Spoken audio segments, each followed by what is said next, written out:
If we turn our backs and spit in his face, is God still gonna bless the USA?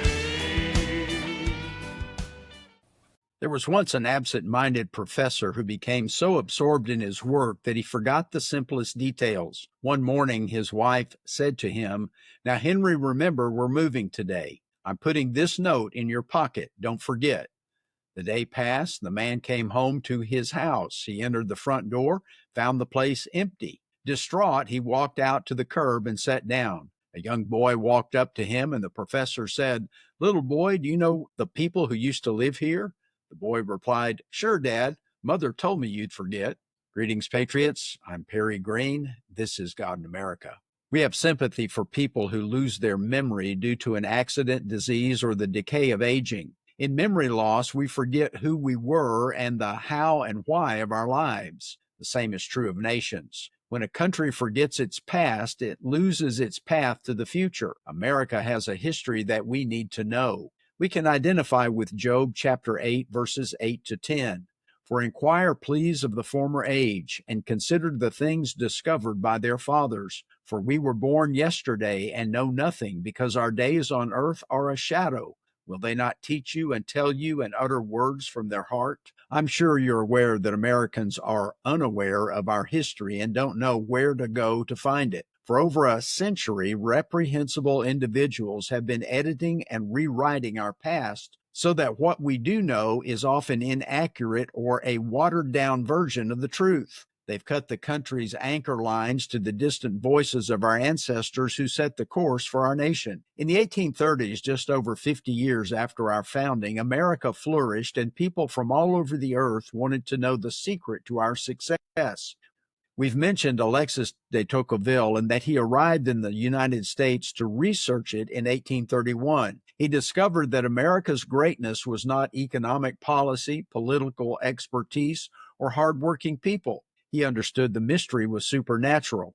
It was the God of heaven whom most Americans served. You remember that he sought for the greatness and genius of America, and he said, "Not until I went into the churches of America and heard her pulpits aflame with righteousness did I understand the secret of her genius and power." Someone has said, "As the pulpit goes, so goes the church. As the church goes, so goes the nation." Most contemporary pulpits are silent on the topics that made America great, even after the IRS has officially reneged on interfering with our rights. Fearing being labeled as political, pastors avoid morality and injustice. Our former preachers had no such trepidation. They determined to preach the whole counsel of God and hold people accountable for their actions before Him. They were the conscience of the community. In the late 19th and early 20th centuries, America altered its course. Robert Ingersoll was an American lawyer, writer, and orator during the golden age of free thought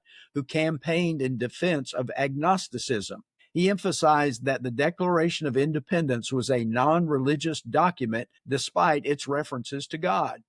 In 1876, the American Liberal Union was formed to remove God from public affairs, textbooks, and historical references. They promoted an economic view of history and government by focusing our attention on the 17th grievance in the Declaration, that is, taxation without representation. If you ask most Americans the reason for our war for independence, most will reply, unjust taxes. We took the bait and do not remember our ancestors' fight for combining religious and civil liberty. They held that God was the basis for the nation and moved to secure our freedom.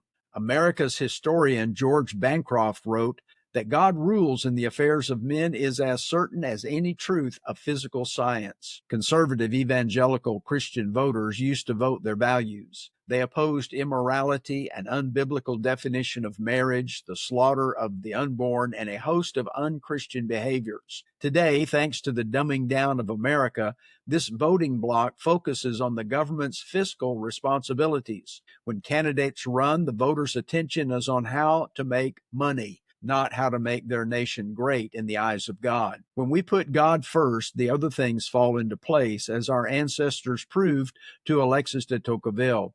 We have the evidence, but haven't read it or let it sink in. Our first president declared, Of all the dispositions and habits which lead to political prosperity, religion and morality are indispensable supports. In vain would that man claim the tribute of patriotism who should labor to subvert these great pillars of human happiness, these firmest props of the duties of men and citizens. His successor followed suit. Statesmen may plan and speculate for liberty, Adams said, but it is religion and morality alone which can establish the principles upon which freedom can securely stand. We have the task of helping our friends and family renew America by reconciliation to God. As we have the opportunity, let's drop nuggets of truth to help us look back to go forward. We have a sacred God and a worthy history to remember. Well, thanks for being with us today. If you'd like to donate to our God in America ministry, please visit our website at godinamerica.com or find our mailing address in the notes. Until next time, let's keep the light of keeping our history alive burning. Yeah, if we turn our backs and spit in his face.